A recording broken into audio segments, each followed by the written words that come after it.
প্রায় 10 বছর পর সব অপেক্ষার অবসান ঘটিয়ে বড় পর্দায় মুক্তি পেতে চলেছে ধূমকেতু। 14ই আগস্ট এই ছবি মুক্তি পাওয়ার কথা রয়েছে। ইতিমধ্যেই শুরু হয়ে গিয়েছে টিকিটের অগ্রিম বুকিং। বাংলায় ধূমকেতু, ওয়ার 2 ও কুলির মতো সিনেমাকেও পিছনে ফেলে দিয়েছে। টিকিটের চাহিদা এতটাই বেশি যে শো টাইম বাড়াতে হচ্ছে হল মালিকদের।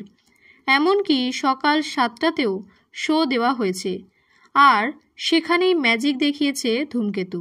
সেই শোতেও প্রথম দিনেই হাউসফুল, গড়েছে নতুন রেকর্ড, নতুন ইতিহাস।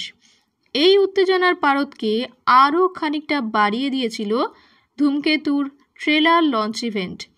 সেখানেও প্রায় 10 বছর পর নিজেদের মধ্যে থাকা সমস্ত মান অভিমান ঘুচিয়ে একসঙ্গে এক মঞ্চে এসে হাজির হন দেব শুভশ্রী।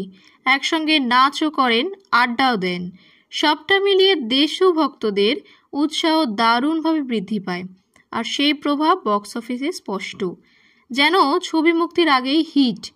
তাই হলে অগ্রিম টিকিট বুকিংয়ে নতুন নতুন রেকর্ড করেছে। টিকিটের চাহিদার জন্য সকাল 7টাতেও শো দেওয়া হয় হলগুলির পক্ষ থেকে।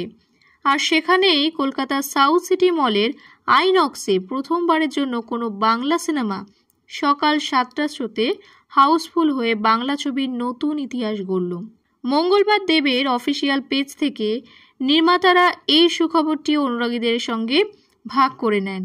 তাছাড়াও এদিন দেশব্যাপী কবে ছবি মুক্তি পাবে তাও জানানো হয়েছে। 22শে আগস্ট দেশের নানা প্রান্তে মুক্তি পাবে এই ছবি।